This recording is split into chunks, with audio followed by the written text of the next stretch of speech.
বলেন তোমরা বাঁচার জন্য আহলে বাইত কোরআন ধরবে, তাহলে আমাদের তো আগে আহলে বাইতের কোরআন ঢুঁড়তে হবে যে কোথায় আছে, আমাদের ঈমান বাঁচবে। যারা সবসময় নবীকে দেখে শিক্ষা পেয়েছেন তাদেরকে আল্লাহ নবী বলেছেন তোমাদের মধ্যে দুটো জিনিস রেখে গেলাম। আমরা তখন ছিলাম না, কিন্তু মেসেজটা আমাদের জন্য আছে, কিয়ামত অবধি থাকবে। তো ওই রকম টপ লেভেলের মানুষদেরকে যদি বলেন আল্লাহ নবী কোরআন আর হাদিস রেখে গেলাম, কোরআন আর আহলে বাইত রেখে গেলাম, এই দুটো কখনো ছাড়বে না, ছেড়ে দিলেই গোমরা হয়ে যাবে, তাহলে আমাদের তো আগে মজবুতির সাথে ধরতে হবে। আমরা সেই টপ লেভেলের নই তো। তাই এইবারে ওখানে আল্লাহ নবী কোন ঘোষণা করে দেওয়ার পরে সমস্ত হজ সমাধা হয়ে গেল। হয়ে যাওয়ার পরে 18ই জিলহজ হুজুর রওনা দিয়েছেন মদিনা শরীফে যাবে।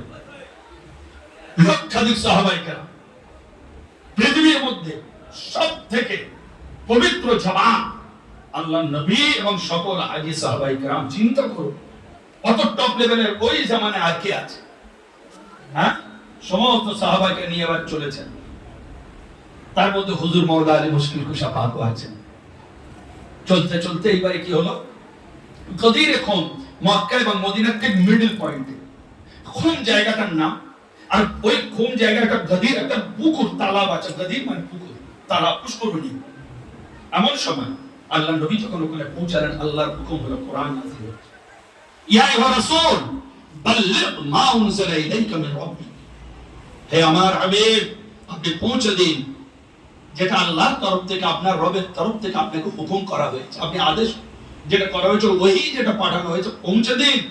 বাল্লিগ মানে তাবলীগ করুন, তাবলীগ করুন, প্রচার করুন। কোন জিনিসটা? যেটা আমি আল্লাহ আপনার উপরে নাযিল করেছি। আর কোন মানুষের আপনি পরোয়া করবেন না। আর যদি ওইটা পৌঁছানো না হয় তাহলে কোন রিসালাতই পৌঁছানো হলো না। চিন্তা করেন, এটা কোরআন। ইয়া আইয়ুহা রাসূল বাল্লিগ মা উনজিলা ইলাইকা মিন রাব্বিক আইন লাম তাফআল ফামা বাল্লাগতা রিসালাতাহু। সর্বপ্রথম আমি যেটা হুকুম দিলাম এটা পৌঁছে দিন, আর যদি না পৌঁছান তাহলে রিসালাত পৌঁছানোই হলো না। তাহলে কি বোঝা যাচ্ছে কত বড় গুরুত্বপূর্ণ জিনিস। আল্লাহ নবীর সাথে সাথে কি করলেন? সমস্ত সাহাবাদেরকে একত্রিত করার আদেশ দান করলেন।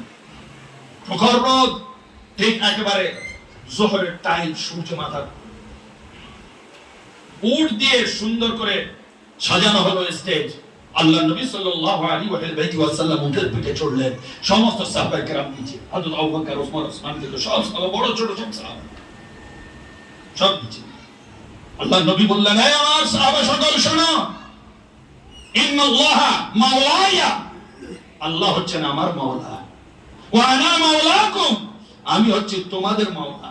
হ্যাঁ, আন-নবী আওলা বিল মুমিনিনা মিন আনফুসিহিম, এটা অ্যাকসেপ্ট করো, এটা কোরআনের আয়াত, এটা অ্যাকসেপ্ট করো। তখন সকলে বললেন, বালা ইয়া রাসূলুল্লাহ, কেন না, আপনি তো আমাদের মাওলা, আকা, সরদার, সরতাজ আপনি। তখন আল্লাহ নবী কি করলেন? হযরত মাওলানা মুশকিল কুশা একেবারে নিচে ছিলেন, হাত ধরে উপরে তুললেন, বললেন উপরে এসো। যখন ওনার বরাবরে দাঁড় করিয়ে নিলেন, দাঁড় করিয়ে নিয়ে সমগ্র সাহাবা, লক্ষাধিক সাহাবা সামনে কি করলেন? হযরত মাওলানার হাতটা ধরে এরকম উঁচু করলেন, করে বলছেন, মান কুনতু মাওলাহু ফাহাযা আলীয়ুন, বলুন জোরে বলুন আপনারা, মাওলা। হ্যাঁ, মান কুনতু মাওলাহু ফাহাযা আলীয়ুন মাওলা। আল্লাহ নবী পাক সাল্লাল্লাহু আলাইহি ওয়াসাল্লাম শুনিয়ে দিলেন, ঘোষণা করে দিলেন আল্লাহর হুকুম অনুযায়ী, শোনো আমি যার মাওলা, আলী তার মাওলা আজ থেকে, আলী মাওলা। হ্যাঁ, তাহলে আল্লাহ পাক কি বললেন? হে রাসূল আপনি তাবলীগ করুন, প্রচার করুন, আর যদি প্রচার না করেন কিছুই আপনার রিসালাত পৌঁছানো হলো না। তাহলে বোঝা যাচ্ছে আল্লাহর নবীর তাবলীগ নামাজও ছিল, রোজাও ছিল, হজও ছিল। এই পয়েন্টটা আমি এতদিন পূর্বে কোথাও বলিনি। আজকের এই পয়েন্টটা আমার মুর্শিদ হুজুর 4 নম্বর দরবার মেদিনীপুর হযরত হুজুর সৈয়দ ইয়াসুফ আলী খান পাক ওনার নিগাহ করম ফায়েজে এটা আপনাদের সামনে পয়েন্টটা মাথায় এলো।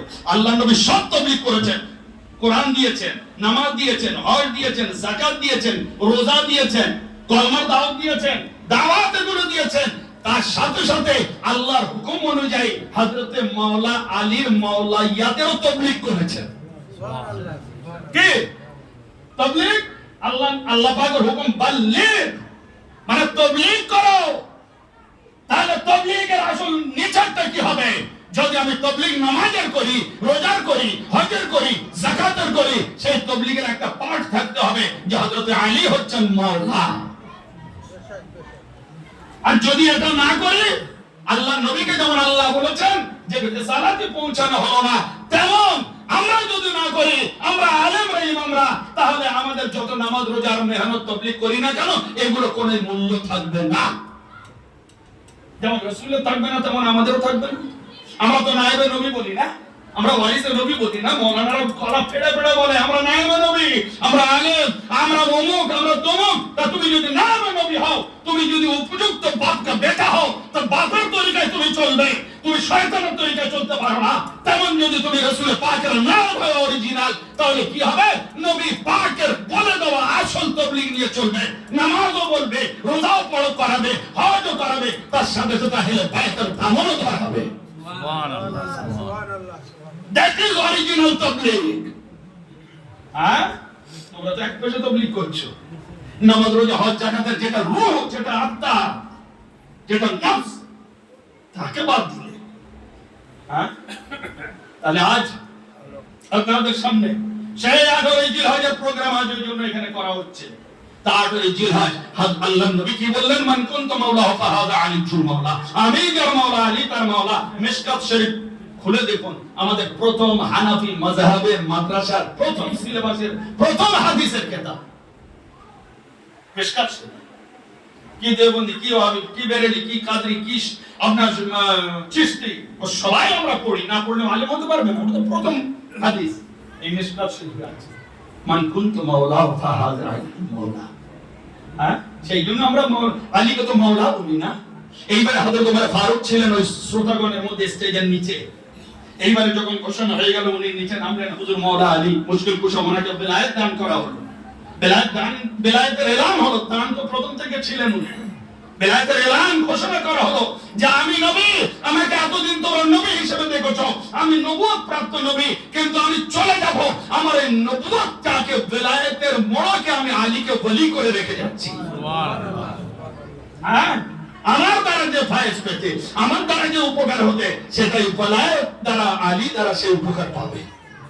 অন্য হাদিস শরীফে আছে আলীউন ওয়ালিয়্যু কুল্লি মুমিনিন, আলী হচ্ছে সমস্ত মুমিনদের ওলি। হ্যাঁ, আর এরা কি করে? যত ওলিদের দেখে এদের রাগ। ওলিদের দরবারে যাওয়া যাবে না। এমন এমন জায়গা আছে সেখানে মাজার শরীফ আছে, সেখানে উরুস হয়, নজর নিয়াজ ফাতিহা হয়। নজর নিয়াজ ফাতিহা খাওয়ার জন্য আসে, কিন্তু মাজার শরীফে মানার জন্য আসে না। নিয়াজ খাওয়ার জন্য আসবে, কিন্তু মাজারে আসবে না।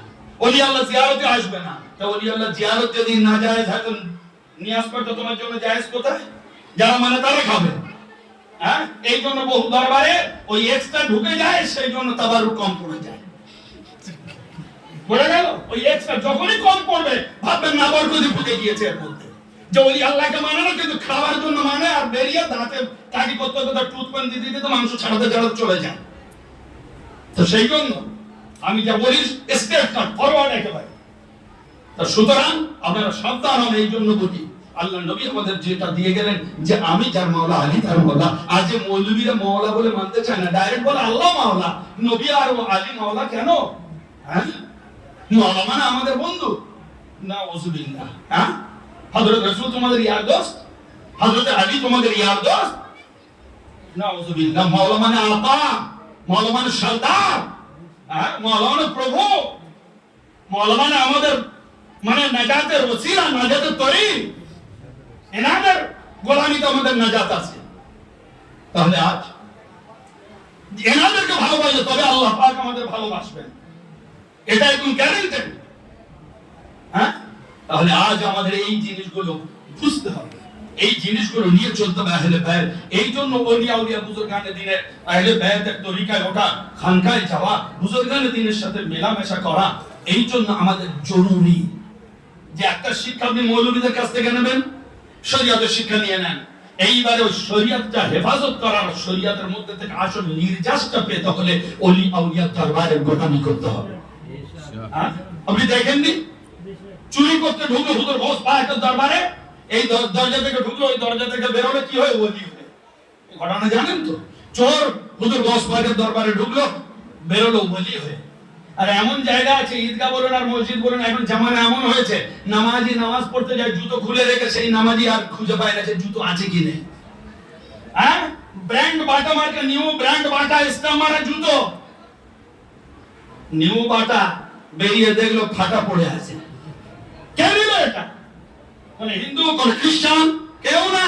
ওই আপনার পাশে যে আল্লাহু আকবার বলে নামাজ পড়েছে না, ওই ফার্টিলাইজার নিয়েছে যে ইনি তো নামাজ পড়তে দেরি হবে, আমার তো ফাটা চপ্পল, এই বাটা দুটো নিয়ে ফাটা দুটো রেখে যায়, ফের আগামী বছর আসবো, ফের বাটা দুটো নেবো, ফের ফাটা দুটো কাটবো। সেই জন্য তো জুতো চুরি হয়, এমনি হয়। এই জন্য লোক চালু হয়ে গিয়েছে, সব বাথরুমের স্যান্ডেল পরে মসজিদে যায়, ঘুরতে যায় বড় নতুন জুতো পরে। কেন? মসজিদে গেলে চুরি হবে। মসজিদে গেলে জুতো চুরি হয়, কম বদ না? তাহলে আজ আমাদের বুঝতে হবে যে ঈমানের জন্য, হেফাজতের জন্য আমাদের আল্লাহর নবীর দরবার থেকে নামাজ পেয়েছি, কি রোজা পেয়েছি, হজ পেয়েছি, যাকাত পেয়েছি, সেই হুজুরে পাকের দরবার থেকে কোরআন পেয়েছি, ওখান থেকে আমরা আল্লাহকে পেয়েছি। আর সেম ওখান থেকেই আমরা আলীকে পেয়েছি, ফাতিমাকে পেয়েছি, হাসানকে পেয়েছি, হোসেনকে পেয়েছি আলাইহিমুস সালাম, ওই দরবার থেকে পেয়েছি। তাহলে এক দরবার থেকে যদি দুটো জিনিস আসে, আপনার পীর সাহেবের দরবার থেকে যদি দুটো জিনিস দেওয়া হয়, একটা বিরিয়ানি ও পোলাও দেওয়া হলো, আর একটা আপনার তার সাথে সাথে আপনার জর্দা পোলাও দেওয়া হলো, তাহলে কি একটা নেবেন আর একটা নেবেন না? হ্যাঁ, আপনি বলবেন আমি জর্দা খাই না, তাহলে বুঝতে হবে নিশ্চয় আপনার মধ্যে রোগ আছে, হয় ডায়াবেটিস আছে। কে? আপনি মিষ্টি খান না, তাহলে বুঝতে হবে যারা আল্লাহর নবীর ঘর থেকে দুটো জিনিস আসছে, আর শরীয়ত আসছে, আর একটা হলো বাত আসছে, যারা শরীয়ত নাই এবং হলো বাত না, বুঝতে হবে ওদের মধ্যে ডায়াবেটিসের কোনো ব্যায়াম আছে, কোন রোগ আছে, তবে তো দুটো নাই। আর আপনি যদি সুস্থ শরীর বডি হন, আরো বিরিয়ানিও খাবেন, আরো বলবেন মিষ্টি নিয়ে এসো, আরো, হ্যাঁ, এটা তো নিয়ামত, আল্লাহর রহমত, যত পাবেন তত খাবেন। তার মানে বোঝা যাচ্ছে আপনি সুস্থ বডি, একবার আপনি হেলদি। তার সেম ওই রকম যে ব্যক্তি আল্লাহর নবীর দরবার থেকে শরীয়তের সাথে সাথে ওই ঘর থেকে যে আহলে বাইতের ধারা বেরিয়েছে, ওই আহলে বাইতকে নেবে, তাহলে বোঝা যাচ্ছে এই ঈমান পোক্তা ব্যক্তি। আর যে নেবে না, বাপের এই অর্ধেক মানে যখন তখন ঈমান ক্ষতির দিকে চলে যাবে। সে মৌলবীও কর, চারিদিকে ঘুরনেওয়ালা হোক। তো সুতরাং আমাদের আহলে বাইত, আওলাদে রাসূল, এনাদের ধরতে হবে। কয়েকটা হাদিস শুনিয়ে দিই। আল্লাহ নবী সাল্লাল্লাহু আলাইহি ওয়াসাল্লাম হুজুর পাক বলেছেন যে মান মাতা আলা হুব্বি আলি মুহাম্মাদিন মাতা শাহীদা, মান মাতা আলা হুব্বি আলি মুহাম্মাদিন মাতা মুমিনা। যে দেখো, আমি আল্লাহর নবী তোমাদের সাবধান করে দিয়ে যাচ্ছি, যে ব্যক্তি আলে নবীর মুহাব্বতে মারা যাবে, আওলাদে রাসূলের মুহাব্বতে মারা যাবে, সে ব্যক্তি মারা যাওয়ার সাথে সাথে তার আমলনামায় শাহাদাত লেখা হবে, শহীদের দরজা দেওয়া হবে। যে ব্যক্তি আলে নবীর মুহাব্বতে মারা যাবে, তাকে কামিল মুমিন হিসেবে তার আমলনামায় লেখা হয়ে যাবে। যে ব্যক্তি আলে নবীর মুহাব্বতে মারা যাবে, মারা যাওয়ার সাথে সাথে তার কবরের মধ্যে ফেরেশতারা হাজির হয়ে যাবে এবং ফেরেশতাদের জিয়ারত দেওয়া হয়ে যাবে। হ্যাঁ, জাআলাল্লাহু তাআলা জিয়ারত মালায়েকা, তো মালায়েকা মাজার, মালায়েকাদের মাজারের জায়গা হয়ে যাবে তার কবর, ফেরেশতারা এসে জিয়ারত করবে। আর ওই অপোজিট, মান মাতা আলা বুযা আলি মুহাম্মাদিন মাতা কাফিরা, যে ব্যক্তি আলে নবীর দুশমনীতে মারা গেল, সে কাফের হয়ে মারা গেল। আর কারবালা, এই তো আপনারা যে 10 দিনের মধ্যে আমরা ঈদ পালন করি, এই রমজান আপনার এই জিলহজ চলছে, আর কয়েকদিন বাকি আছে। তো জিলহজ মাসের 10 তারিখে যেমন কুরবানি, এটা বছরের শেষ মাস, সেম বছরের যে নেক্সট মাস আসছে, নতুন মাস, নতুন চাঁদ, নতুন দিন, সেটাও কুরবানি, মুহররমের মাস, এটাও ইব্রাহিমী কুরবানি, ওটাও ইব্রাহিমের আওলাদের কুরবানি।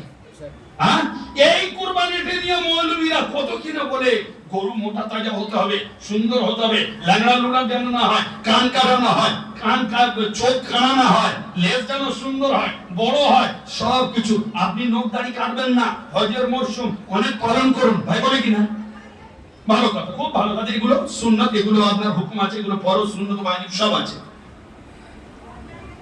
তা এইবারে হযরত ইব্রাহিম আলাইহিস সালামের নামে যে একটা দুম্বা কোরবানি হলে সেই দুম্বাটার এত খেয়াল আছে, সুন্দর হতে হবে, হৃষ্টপুষ্ট হতে হবে, নাক কান কাটা যেন না হয়, কত গুণাগুণ বর্ণনা হয়, এত ফজিলত। হ্যাঁ, একটা পশুর এত ফজিলত বর্ণনা করো, একটা লোমে লোমে লোমে লোমে সওয়াব, আর শেষ পর্যন্ত ওই পশুর পিঠে চড়ে তুমি জান্নাতে চলে যাবে, পুরুষের পার হয়ে যাবে। হ্যাঁ, তাহলে যারা একটা মানুষ 60 বছর কুরবানি দিয়ে আসছে, কোন গরুটার পিঠে চড়বে? 60টা গরু তো। হ্যাঁ, বলুন এবারে কোন গরুর পিঠে চড়বে? তাহলে ও যদি মনে করে গরুর পিঠে চড়বো, তাহলে সেই গরুর পিঠে চড়ে ও জান্নাতে যাবে। তাহলে আজ তারপরে যে কোরবানির মাসটা আসছে, এটা তো প্রাণী কোরবানির মাস। তারপরে যে ওই ইব্রাহিমের আসল আওলাদ ইমাম হোসেনের কোরবানি আসছে, সেই কোরবানির ফজিলত বয়ান করো না কেন? সেই আসল ফজিলত বয়ান করো না কেন? তখন কেন উল্টে যাও না? এখন বিয়ে শাদী দেওয়া যেতে পারে, গম করা যাবে না, খিচুড়ি নজর নিয়াজ করা যাবে না, ঝান্ডা তোলা যাবে না, এইগুলো তখন ইব্রাহিমী কোরবানিতে সব যাবে, সব জায়েজ। আর হোসেনি কোরবানিতে সব না জায়েজ, কিছুই যাবে না করা। তাহলে দ্বিচারিত কেন? এখানে একটা প্রাণী কোরবানি হয়েছে, তার জন্য সব জায়েজ। আর ওখানে হোসেনের আওলাদ ইব্রাহিমী আওলাদ কোরবানি হয়েছে, ওখানে সব না জায়েজ। তাহলে তোমরা কি বোঝা যায়? যে গরুর পিঠে চড়ে জান্নাতে যেতে চাও, কিন্তু সেই জান্নাতের মালিক কে? আল্লাহর নবী বলেছেন, আল হাসান ওয়াল হুসাইন সাইয়্যিদা শাবাদা আহলিল জান্নাহ। হাসান এবং হোসেন জান্নাতি নওজওয়ানদের সর্দার। এই সর্দারকে ভুলে গেলে, গরু মনে থাকলো। তাহলে গরু কর মৌলবী, গরু তোমাদের মুবারক हो। हम लोग हुसैनी वाले, हम लोग को इमाम हुसैन मुबारक है, हम लोग का अहले बैत मुबारक है। तुम्हें वो मुबारक हो, हमें ये मुबारक हो। तुम्हारी ईमान तुम्हें मुबारक हो, हमारी इश्क मोहब्बत ईमान हमें मुबारक हो। वहां फैसला होगा, देखा जाएगा। हम लोग दामन पकड़े रहेंगे और तुम उस दुम्बा के दुम या बकरी का दुम या आपको गाय भैंस का दुम पकड़ कर रहना। देखते हैं तुम्हें कौन नजात देता है, हुसैन को छोड़ के, हसन को छोड़ के, आली और फातिमा को छोड़ के, हुजूर पाक से पाक के छोड़ के, देखते हैं तुमको कौन नजात दिलाता है अल्लाह से।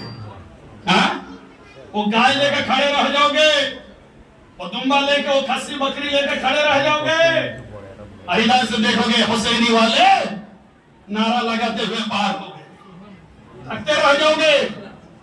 इसीलिए अभी तक सुधर जाओ, अभी तक संभल जाओ, अभी भी वक्त है। ईमान साफ कर लो, अकीदा को साफ कर लो। अल्लाह आपको आपके मोहब्बत के चलते आपके तमाम गुनाहों को माफ फरमा देगा।